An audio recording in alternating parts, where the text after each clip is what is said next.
Hola, bienvenidos a Justo en la Diana, el programa que analiza el hecho noticioso en todos sus círculos de acción. Ecuador atraviesa por momentos convulsos en su sistema político, luego de que el presidente Guillermo Lasso disolviera el Congreso y solicitara la convocatoria de elecciones generales. Esto apenas un día después de que se iniciara un juicio político en su contra. Ahora comienza un periodo de transición política, preparación para nuevos comicios, pero los problemas de fondo siguen ahí. ¿Qué situación enfrenta el sistema político de Ecuador? Lo analizamos hoy, justo en la Diana.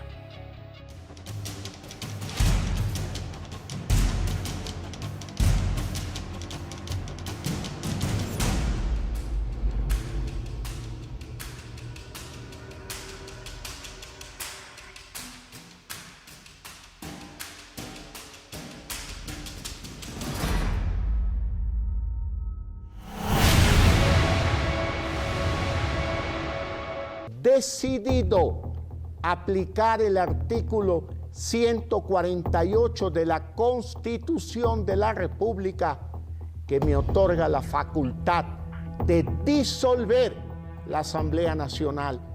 El fantasma de la ingobernabilidad vuelve a merodear a Ecuador tras esta decisión del presidente Guillermo Lasso, que a solo 2 años de su llegada al poder era amenazado con la destitución. Así llegaba este martes Lasso a defenderse en el juicio político en su contra. El impeachment fue iniciado por la izquierda correísta opositora, que buscaba destituirlo por presunta corrupción. Un día después, el mandatario invocó la llamada muerte cruzada, que implica disolver el Congreso y convocar elecciones generales. Es una decisión democrática, no solo porque es constitucional, sino porque le devuelve al pueblo ecuatoriano, a ustedes, el poder de decidir su futuro en las próximas elecciones. Así amanecieron las calles de Quito este miércoles, con el ejército y la policía resguardando el Palacio Presidencial y la Asamblea Nacional. Las fuerzas del orden respetaron la decisión del mandatario, que actuó dentro del marco constitucional, pese a las acusaciones opositoras. Ecuatorianos, esto es ilegal. Es obvio que no existe ningún estado de conmoción interna, sino un juicio político en aplicación de la Constitución. En todo caso, es la gran oportunidad para mandar a la casa a Lasso. La salida democrática era que el presidente desahuciado renuncie, se vaya a su casa y deje que el Ecuador prospere y resurja. Pero si es que el presidente llama a muerte cruzada, nosotros no le rehuimos. Según los expertos, la izquierda podría recuperar terreno en los comicios anticipados, sobre todo el movimiento liderado por el expresidente Rafael Correa y el brazo político de los indígenas. Ambas facciones podrían aprovechar el desgaste de la derecha, representada por Lasso, que comenzó con un 70% de aprobación y hoy solo cuenta con el 10%.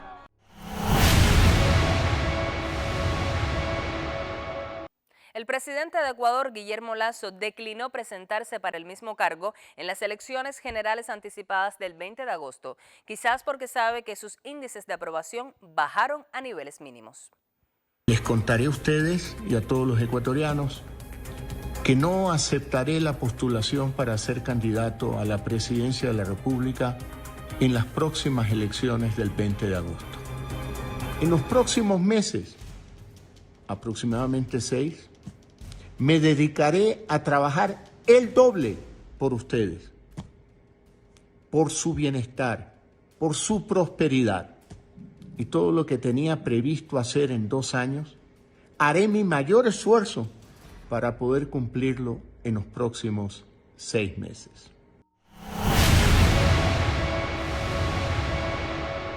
El pasado 24 de mayo, el actual presidente de Ecuador, Guillermo Lasso, cumplió 2 años de mandato en un contexto marcado por una grave crisis política. Nuestro país ha sido capaz de salir de crisis profundas y siempre elegir la democracia como el sistema más conveniente para resolver nuestras diferencias y caminar hacia adelante. Lasso asumió el poder en 2021 para un mandato de 4 años. No obstante, acortó su gestión el pasado 17 de mayo al aplicar la denominada muerte cruzada. Este mecanismo constitucional permite al presidente disolver la asamblea, convocar elecciones anticipadas y gobernar a través de decretos ejecutivos. El mandatario utilizó esa herramienta para salvarse de la casi inminente destitución resultado del juicio político en su contra. Desde hace unos meses, la oposición ecuatoriana culpaba a Lasso del delito de malversación de fondos. Al mantener vigente un contrato para el transporte de derivados del petróleo, el presidente afrontaba la acusación de estar al tanto de las irregularidades y desvíos de dineros asociados a este acuerdo. En su alegato de defensa, el gobernante andino expresó que no existían pruebas ni testimonios relevantes en su contra y enfatizó en que los contratos fueron firmados bajo la administración del expresidente Lenín Moreno. Además, al inicio de su intervención, atacó a los asambleístas interpelantes del proceso judicial. Yo los acuso a ustedes, yo los acuso de haber abandonado su rol de legisladores.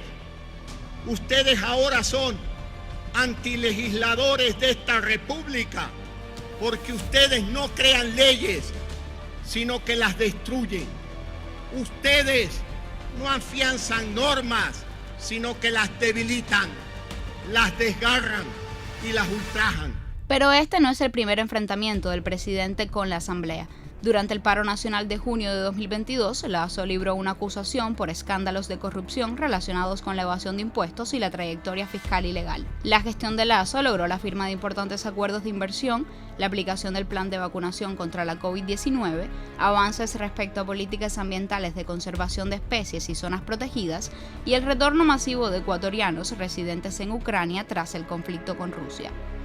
Sin embargo, los recurrentes periodos de crisis en Ecuador durante su administración han opacado estos aciertos. Así lo demuestra el elevado rechazo popular hacia Lasso. Según datos de la reciente encuesta realizada por la empresa Perfiles de Opinión, apenas el 14% de los ecuatorianos apoya su gestión. El mandato del actual presidente ha estado marcado por crisis de inseguridad e inestabilidad política, carencias en servicios médicos, manifestaciones, desastres naturales, crisis carcelarias y el avance del narcotráfico. Hoy nos acompaña en el estudio mi amiga y colega Anisley Torres para analizar este tema. ¿Cómo estás, Anisley? Muchísimas gracias por estar con nosotros. Gracias a ti, Diana, por la invitación. Muy oportuno tu programa de análisis y un placer estar acá. Qué bueno. Vamos a poner en contexto este tema para entender un poco más la crisis política en Ecuador. Me gustaría que empezaras explicando qué significa la muerte cruzada. ¿Es un recurso usado por primera vez en Ecuador? Efectivamente, es un recurso usado por primera vez porque es muy nuevo, data de la Constitución del año 2008. Por cierto, la Constitución correísta, la que hizo Rafael Correa en su mandato presidencial, y yo decía cuando empezaba toda esta crisis de Lasso y la posibilidad de que se echara mano de la muerte cruzada, y cuando finalmente se dio, que Lasso por lo menos tiene algo que agradecerle a su gran opositor, a la persona de la que tanto habla y despotrica, le tiene que agradecer tener este recurso en la Constitución y que ha sido el primer presidente en usarlo y por un hábil manejo. Estamos hablando de la muerte cruzada, que en la Constitución tiene 2 artículos porque se aplica en 2 direcciones, desde el Ejecutivo para el Legislativo y del Legislativo para el Ejecutivo. Y se llama muerte cruzada porque cualquiera de los 2 poderes que active este mecanismo, pues automáticamente anula al poder contrario, pero se anula a sí mismo. ¿Por qué estoy diciendo esto? En el caso que nos ocupa, Lasso disuelve la Asamblea, pero como hay que convocar elecciones adelantadas y hay que elegir todo el entramado del Congreso y también un nuevo presidente, pues anula también su poder ejecutivo, que en principio era hasta el año 2025, y ahora solamente, como tiene que haber elecciones este año, solamente cumple 2 años de gobierno y los 6 meses que tiene que presidir y gobernar por decreto. Entonces se anulan los 2 poderes y se hace muerte cruzada. Igual sucedería si hubiese tenido lugar el juicio político y la Asamblea lo hubiese destituido, había que adelantar elecciones también y había que elegir un nuevo presidente, pero también una nueva asamblea. Por eso el mecanismo es en 2 direcciones y se llama muerte cruzada. Ahora bien, Lasso quiso evitar de esta forma, como tú explicabas, la vergüenza de la destitución. Pero esta confrontación tiene antecedentes. ¿De qué se le acusa a Lasso y, en cierta medida, en qué se han basado estas diferencias anteriores con el Legislativo? Bueno, cuando Lasso asume la presidencia en su tercera ocasión, porque lo intentó otras 2 veces en el pasado como candidato, comienza una serie de confrontaciones con el legislativo. ¿Por qué? Porque la Asamblea Unicameral de Ecuador, o sea, es un único congreso, no es como en otros países que hay Cámara y que hay Senado, que hay 2 instancias, esta es unicameral, pues es de mayoría opositora. Las bancadas son opositoras al partido de gobierno de Guillermo Lasso. Hubo siempre confrontaciones para que Lasso pudiera imponer su agenda de gobierno, su agenda legislativa, pero esto es lo normal. Había un primer elemento tenso entre Ejecutivo y Legislativo, pero por detrás comenzaron a salir escándalos uno tras otro. Estamos hablando de un juicio político que apenas iba por peculado, que es decir, malversación de fondos públicos, pero cuando uno mira al pasado, hay todo un entramado de escándalos que se metieron bajo la alfombra, como para decirlo en argot popular. Estamos hablando de los papeles de Pandora, un primer gran escándalo en el que Lasso apareció como uno de aquellas, eran 100 y pico de personalidades de muchísimos países implicados, con paraísos fiscales, con cuentas offshore, y Lasso decía según aquel destape, 14 cuentas offshore en paraísos fiscales. Hábilmente se salió de aquello, pero después vino el escándalo de que podía haber sido financiada su campaña última electoral con 1.5 millones de dólares provenientes del narcotráfico. Otro destape que también quedó traspapelado. Y así una serie de escándalos tras otro, y el caso que lo llevó al juicio político también se desinfló por el camino, porque cuando uno analiza el informe de la comisión que investigó el caso, del llamado caso El Gran Padrino, y se le dice El Gran Padrino porque se está hablando de la persona que está como el gran títere de toda la mafia, era el cuñado del presidente. Y es cierto que por ser cuñado automáticamente no lo convierte en culpable, en eso es totalmente cierto, pero el problema es qué facultades le dio Lasso a ese cuñado, qué facultades le dio Lasso a una persona que también está en esa cima de la corrupción, que ahora mismo es prófugo de la justicia ecuatoriana, al que le dio un ente privado a administrar 22 empresas del Estado, y que se repartieron cargos. En toda la investigación, en todo el informe se demostró o hubo evidencias de que había repartidera de cargos, las cifras de cuánto costaba un cargo público, $130,000, $30,000, $150,000. Entonces, todo eso se fue desinflando. La Corte Constitucional tenía que avalar ese informe, renunció un juez misteriosamente, el informe tuvo que ir varias veces a ser votado porque no alcanzaba los votos para ir a juicio político, o sea que por el camino hubo muchas triquiñuelas hasta que finalmente pasó uno solo de los delitos, quizás el menor, y finalmente vimos el desenlace. Ahora bien, Anisley, te propongo conocer en la siguiente gráfica quiénes son los candidatos que vienen a disputarse los votos en estas próximas elecciones, y nosotros volvemos luego de la pausa.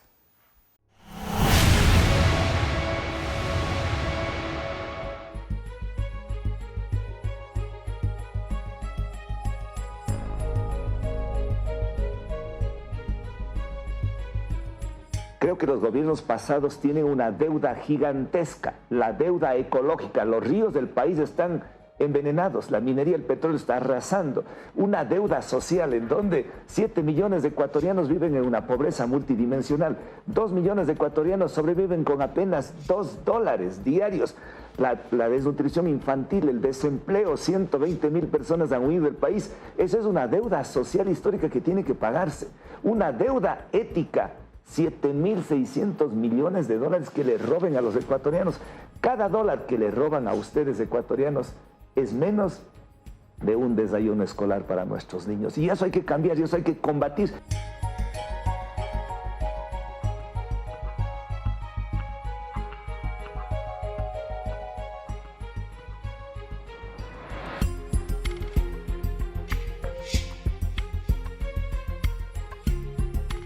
Estoy de acuerdo y la ratifico. Esta democracia no representa al pueblo. Hay que cambiarla, hay que dinamizarla.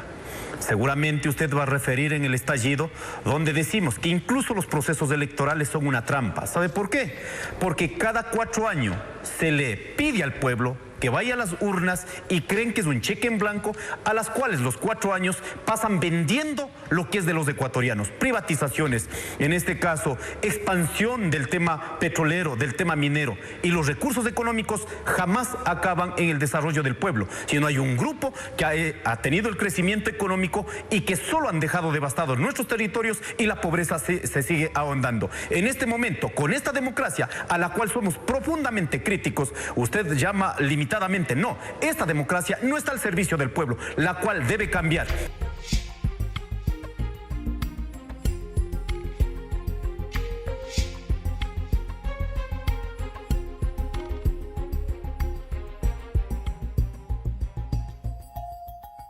Vamos a defender y profundizar la dolarización. Sin dolarización la economía de este país se cae. Segundo, un combate radical a derrotar a la economía criminal. El empresariado de este país debe tener la confianza que con un gobierno de esta naturaleza vamos a derrotar a esta competencia desleal. El 60% de la economía se mueve en esta economía criminal financiada por el narcotráfico, por la minería ilegal. ¿Por qué más? Porque aquí hay que dar la cara, hay que defender la biodiversidad de este país. Todo mi respaldo a la consulta popular para la defensa del Parque Nacional Yasuní. Milton, cuando yo peleé el año 2012, el 2011, por la defensa del Parque Nacional Yasuní, ellos, los correístas, metieron los taladros para destruir el paraíso de las especies. Un combate frontal a la minería ilegal para defender los ríos amazónicos, los nichos de agua, los recursos de biodiversidad, un combate frontal en contra de la corrupción, porque yo sé todos los nombres y los mapas de los mafiosos de este país. Yo no voy a hacer lo que ha hecho el gobierno del presidente Lasso, pactar con ellos, alimentar a los cuervos para que luego les saquen los ojos.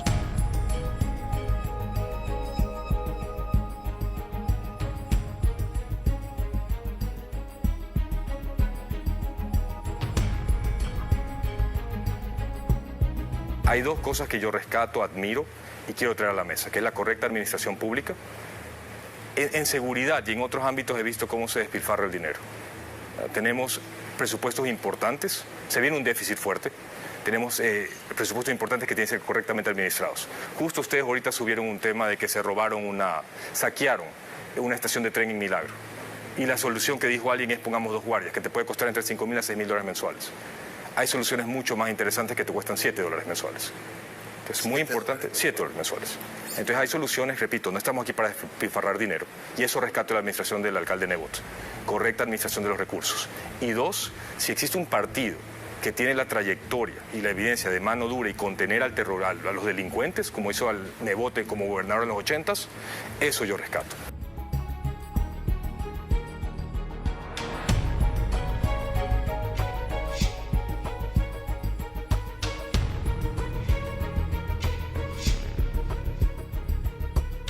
La función de las Fuerzas Armadas, en qué manera podemos incrementarla, número 1. 2, las penas hacia funcionarios corruptos y hacia ciudadanos comunes. El tipo de asistencia, ayuda y protección a los funcionarios del sistema judicial. Existen buenos funcionarios y malos funcionarios. A los buenos hay que protegerlos para que pueda un fiscal acusar tranquilamente, para que pueda un juez sentenciar tranquilamente. En este momento hay fiscales que de repente pues encuentran a una persona con 300 kilos de droga y 3 rifles y de repente el fiscal se abstiene de acusar. O un juez, por miedo, no sentencia a un criminal. Debería existir mecanismos de protección hacia los funcionarios del sistema judicial para que puedan verdaderamente combatir a la delincuencia. Regresamos con el análisis. Ya Lasso anunció que no se presentará a estas próximas elecciones. Hablemos de los candidatos que veíamos en la gráfica. ¿Quiénes son? ¿Qué posibilidades tienen hasta ahora de ganar alguna mayoría de votos? Bueno, es como temprano, ¿no? A pesar de que las elecciones están fijadas para el 20 de agosto, ahora mismo es en junio, quizás la próxima semana o la siguiente, que se definen los candidatos por cada partido, porque ahora hay todo un proceso de primarias partidistas, cada cual está definiendo. Hay algunos que ya veíamos que sí ya apuntan a que sí, a que son candidatos, otros que son precandidaturas, posibles candidatos y, por ejemplo, la figura que ahora mismo más descolla de todo lo que al seguro se va a presentar es un viejo conocido, es Yacu Pérez, que además es el único que repite de la candidatura del año 2021. Es de aquella que eran como 16 fórmulas presidenciales, el único que repite por aspirar de nuevo a la silla presidencial es Yacu Pérez. Lo que tenemos es un Yacu Pérez diferente, ya no es el Yacu Pérez de Pachacuti, porque ha tenido un rompimiento político con esta fuerza. Los indígenas vienen muy divididos a estas elecciones y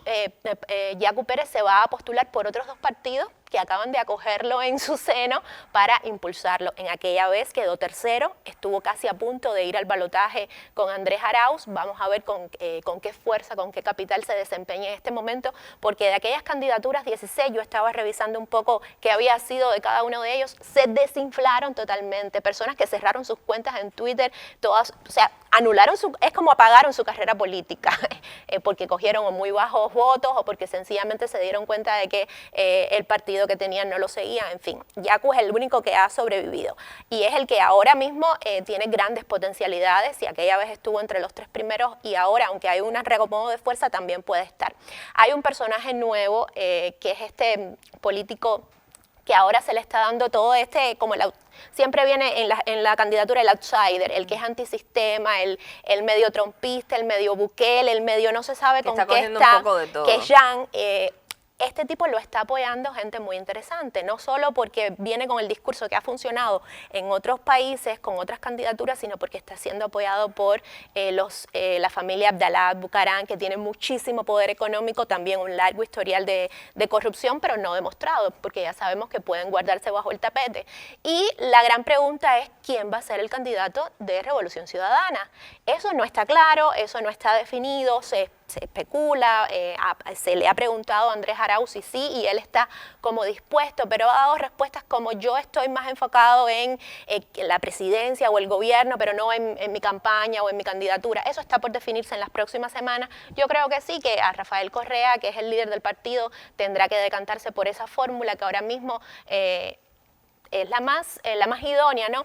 Y si bien Revolución Ciudadana tiene un gran capital político por los resultados de las elecciones seccionales, sabemos que ganó en 50 alcaldías, ganó en 9 provincias y tiene las provincias y las ciudades más importantes del país en poder de Revolución Ciudadana. Una cosa son las seccionales, una cosa es el capital de base y otra cosa es ahora las presidenciales, donde se le va a poner muchísimo dinero, se van a mover todas las fichas de la política en función de apoyos para tratar de frenar a un correísmo que viene con muchas posibilidades de desplazar nuevamente a la derecha en ese país. Ya para finalizar, ¿cuáles son los posibles caminos políticos que tiene esta crisis ante sí para buscar una solución dentro de la democracia y que no lleve de nuevo a protestas, a una convulsión social?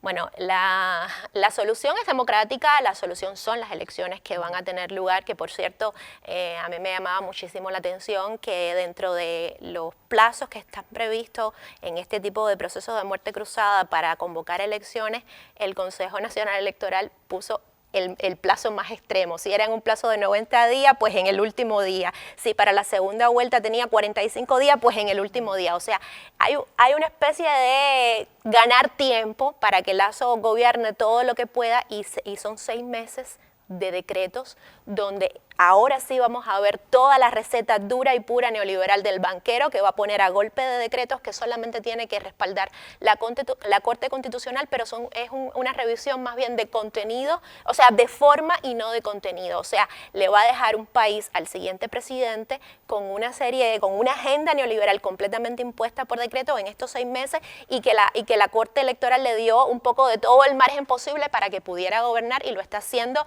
rápido y con todas las ganas de dejar el país como él quería haber gobernado todos los años, los 4 años de gobierno. La crisis, la solución es democrática, son las elecciones, hay que ver cómo se manifiestan, esperar que no haya fraude, esperar que no haya ningún tipo, porque ya hemos visto un Ecuador que sí sale a las calles, un pueblo ecuatoriano que sí sale a las calles a defender lo que cree un movimiento indígena que tiene muchísima fuerza. Yo te decía que está dividido, de hecho me faltó decirte que Leonidas Issa es uno de los candidatos. Otro de los candidatos que sí que Pachacuti va a apoyar apoyar ahora al de la CONAIE, que la CONAIE está, aunque tenga divisiones internas, está apoyando a Leonidas Issa, pero aparte de las divisiones políticas, tiene gran fuerza en las calles, gran respaldo de los ciudadanos y sabe que se le puede virar el país al revés si hay algún tipo de fraude electoral. Pero bueno, la solución es totalmente democrática, es confiar en las elecciones, si es primera vuelta, que necesita más del 40% de los votos con una diferencia de 10 puntos del siguiente, o si no, una segunda vuelta en octubre. Esperemos que pase. Habrá que seguir de cerca estos acontecimientos e ir viendo cómo se decantan los finalistas, los candidatos finales para estos comicios. Anislet, te agradezco muchísimo que nos hayas ayudado a entender todo este contexto político que vive hoy Ecuador. A ti, muchas gracias, y al público. Muchísimas gracias. Usted no se aparte de la pantalla, aún tenemos otros elementos para compartir.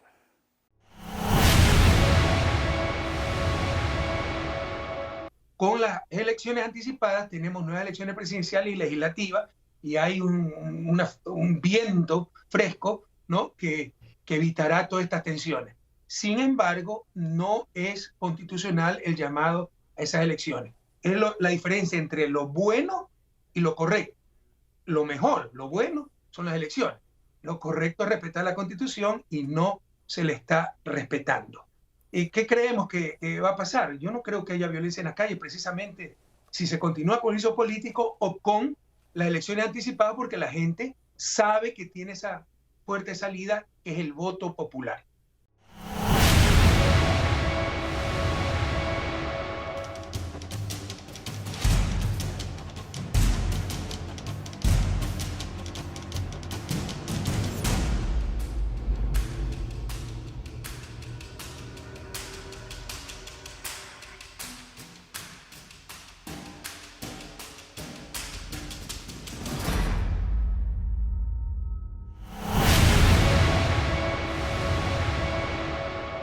Analizando la situación de Ecuador desde una perspectiva histórica, lo que se ha producido es una solución política temporal que conduce a que las próximas elecciones para el Ejecutivo y el Legislativo, dentro de 6 meses, se conviertan en el espacio de disputa para la reconfiguración de las fuerzas sociales en el control del Estado. Si Ecuador no encara la definitiva sepultura del modelo empresarial neoliberal reconstruido desde el 2017, no habrá cambios en el rumbo nacional.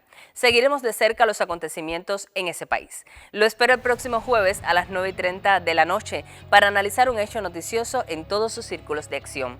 También nos puede ver los viernes a las 10 de la mañana y los sábados a las 5:30 de la tarde. Si se perdió alguno de nuestros programas anteriores, siga nuestro canal en YouTube y allí podrá encontrarlos. Estamos también en Twitter y Facebook. Al final, como siempre les digo, tendrán los elementos que necesitan para poner el dardo justo en la diana.